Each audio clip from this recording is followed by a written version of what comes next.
Welcome to part 2. 3 wins, 2 losses deep on this Zerker run. Will we be able to turn it around? Alright, so we got a Shepherd's Crook, Hero Sword, a dagger with a flawed emerald in it, and we gotta make the most of it here. So, quick bag rearrange. So it's time for a bag rearrange montage. Bag rearrange montage. Bag rearrange montage. It's sped up so it's pretty quick. We bought a pig and should have bought the X. Bag rearrange montage. Bag rearrange montage. Getting the sapphire, looking at the green blade. Bag rearrange montage. Bag rearrange montage. Get that fanny pack, remove those gems. Bag rearrange montage. Bag rearrange montage.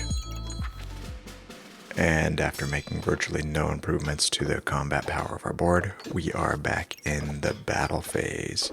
We're up against a Reaper whose name literally translates into meat. And we lose. Maybe because we have no damage. We did get our first proc of our Piggy Piñata, and one of them exploded, giving us a health potion, garlic, and a flawless sapphire, which is pretty good. The sapphire won't save our build or anything. It's not a damage source, but hopefully we can get one online. Snag some space. Get this sapphire, or get that topaz to make our 2 chip topazes into a flawed topaz, despite having no stam issues. Finally, we plug in some much needed damage into the build. It decimates our food chain a little bit, but that wasn't winning us games, so it's alright. Combine the amethyst.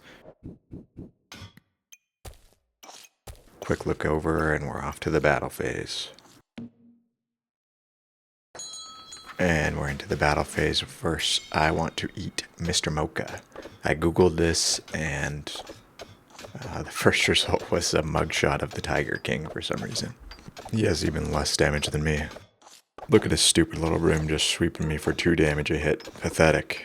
Sweep, sweep, sweep, sweep. Okay, he's not dying. Ouch, this fatigue damage is chunking me. Hello?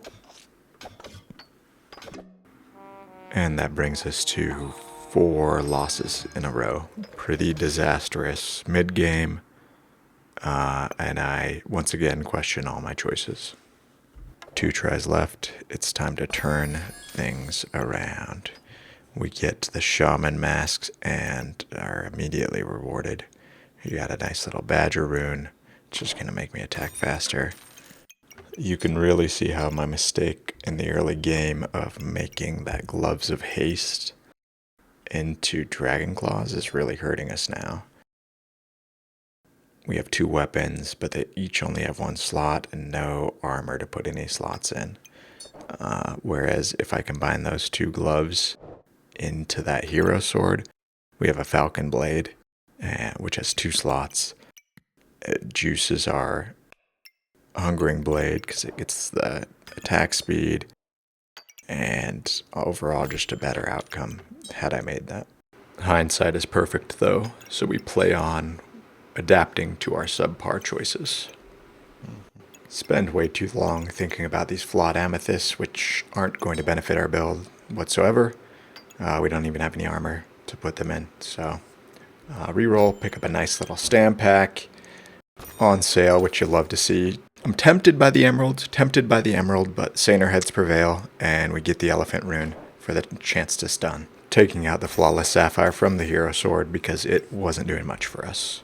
Eyeing the on sale flute as well. We liquidate a banana to make it happen, and plug it right into our board. Really overthinking combining these gems, but I do plug the sapphire into the dagger. I leave the ruby off. Nobody knows why I decide to leave that slot empty. We're off to the battle phase. We are fighting MKTO. Let's see how we do with these new runes. Honestly, neck and neck. They've got a nice little Excalibur build with a ukulele to top it off. Nice food chain to go with it as well. Running into some stam issues, but they're generating a lot of luck. In the end, we're able to clutch it out and break our losing streak. And we're welcomed into Shop 9 by a Wolpertinger. It's drawing me in with its horns and its eyes, and it says, "Buy me." We oblige. Will the Wolpertinger save our build? Will we inch ever closer to GM? Find out in part 3.